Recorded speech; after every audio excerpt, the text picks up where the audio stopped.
dimansuhkan. Ketiga, bagi memastikan pemantauan yang lebih efektif, pemakaian peranti pengawasan elektronik atau Electronic Monitoring Device (EMD) boleh dikenakan seperti mana yang dinyatakan di dalam Fasal 6. Fasal ini memperuntukkan bahawa orang-orang yang diberi jaminan dipakaikan EMD selama tempoh yang ditetapkan. Permohonan ini akan dibuat oleh Timbalan Pendakwa Raya kepada Hakim Mahkamah Session. Keempat, seterusnya bagi memastikan tiada lagi tuduhan penyalahgunaan kuasa terhadap menteri, satu lembaga pencegahan jenayah akan ditubuhkan di bawah Seksyen 11, iaitu dengan memasukkan pembentukan baru, iaitu Seksyen 7B dan 7C.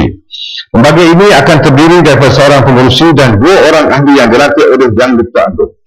Kriteria pengurusi yang dilantik mestilah seorang yang pernah atau yang sedang atau yang layak menjadi seorang hakim Mahkamah Persekutuan, Mahkamah Rayuan atau Mahkamah Tinggi. Kelima, Fasal 14 adalah mengenai syarat-syarat tambahan yang dimasukkan di dalam Seksyen 15. Antaranya berhubung kemestian untuk mengisytiharkan peralatan komunikasi yang digunakan oleh Ketua Polis Negeri yang berkaitan. Yang keenam, Fasal 19 pula adalah mengenai pengenalan Seksyen baru 15A, iaitu tiada semakan kehakiman boleh dibuat terhadap keputusan yang dibuat oleh Lembaga Pencegahan Jenayah kecuali mengenai pematuhan kepada prosedur yang telah ditetapkan. Yang ketujuh, bagi memastikan pematuhan terhadap perintah yang dikeluarkan di bawah Akta ini, Fasal 20, 21, 22 dan 24 pula dibuat bagi memperkenalkan penalti yang lebih berat terhadap kesalahan-kesalahan yang dilakukan berdasarkan pada Akta ini. Yang ke-8, seterusnya, untuk memastikan undang-undang ini adalah lebih efektif dalam pembanterasan jenayah, maka rang undang-undang ini akan dipindah di bawah perkara 149 Perlembagaan Persekutuan. Justru Fasal 23 dibuat bagi memperkenalkan bahagian baru 4A, iaitu untuk mengadakan perintah tahanan bagi tempoh tidak melebihi 2 tahun pada satu-satu masa selain pada perintah pengawasan yang tidak ada.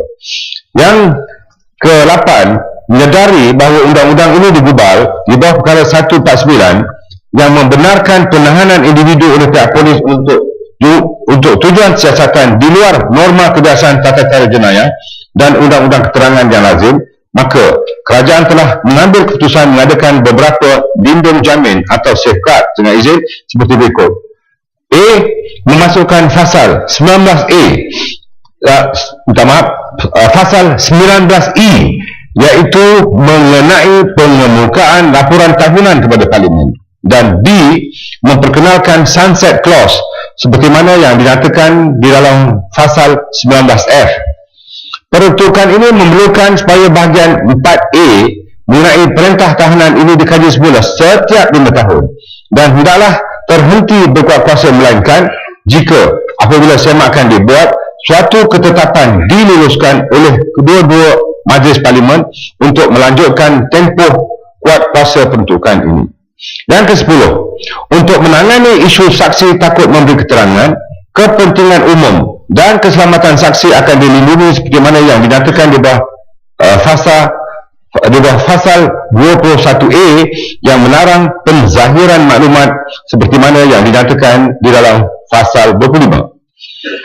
Yang ke-11, akhir sekali, Fasal 26 pula adalah mengenai pindaan terhadap Seksyen 22 untuk memberi kuasa kepada Menteri bagi menunda jadual ketiga Akta ini.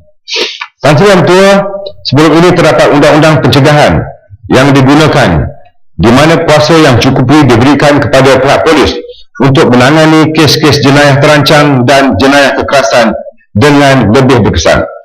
Malah merupakan elemen utama dalam langkah pencegahan jenayah. Keberkesanan undang-undang tersebut juga sudah terbukti semasa Ordinans Darurat Ketenteraman Awam dan Mencegah Jenayah 1969 dikuatkuasakan sebelum ini. Dalam hal ini, keselamatan dan ketenteraman awam tidak sepatutnya diperjudikan semata-mata disebabkan penolakan terhadap peruntukan penahanan pencegahan tanpa bicara yang dilihat sebagai melanggar hak asasi manusia. Rakyat seharusnya jelas dan yakin mengenai keperluan peruntukan seumpama ini.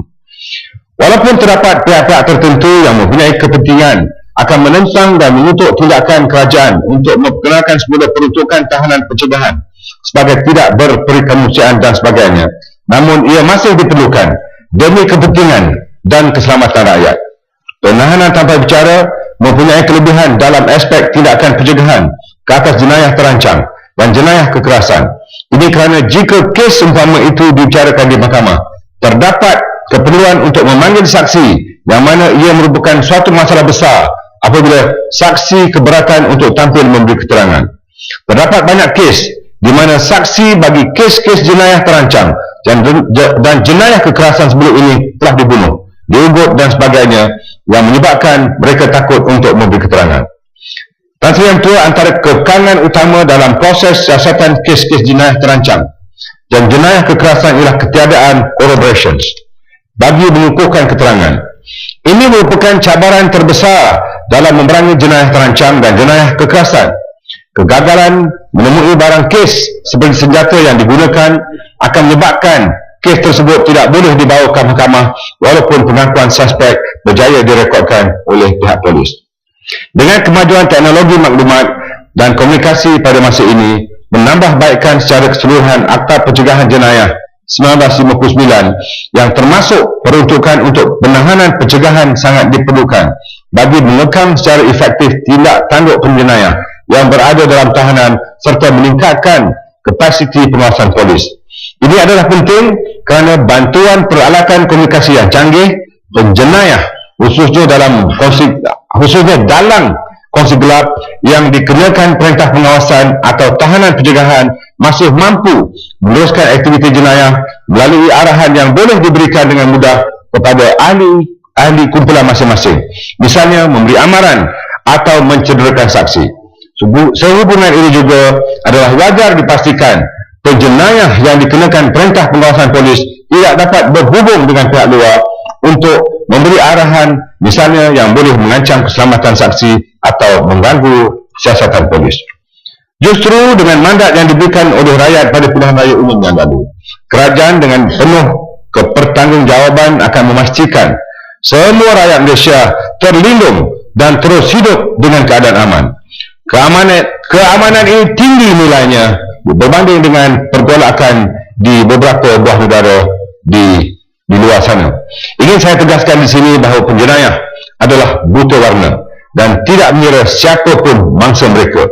Kita perlu menerima kenyataan sungguh pun ia pahit untuk ditelan. Oleh demikian, saya menyeru agar semua pihak mengedepikan fahaman politik dan kepentingan diri masing-masing bagi membuat penilaian rasional demi kepentingan, keselamatan dan kesejahteraan rakyat Malaysia secara keseluruhannya.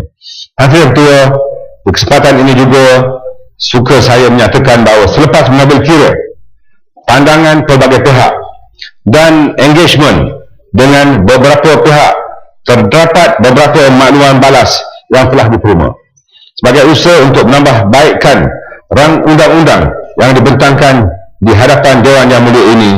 Walau bagaimanapun, saya serahkan kepada kebijaksanaan ahli-ahli yang berhormat membahaskannya di peringkat jawatankuasa nanti.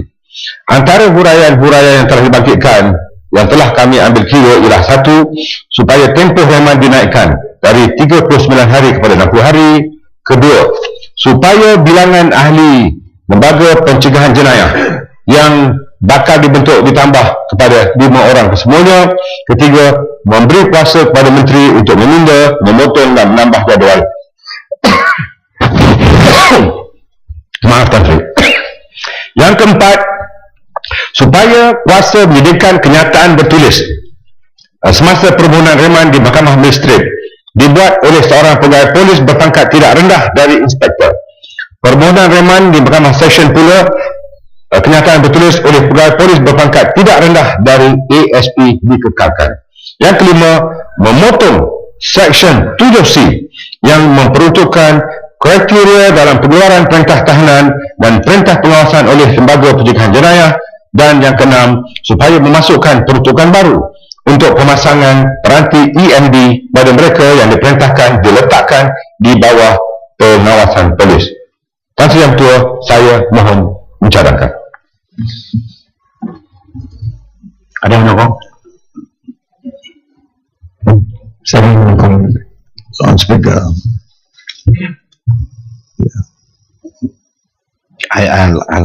I'll propose this first.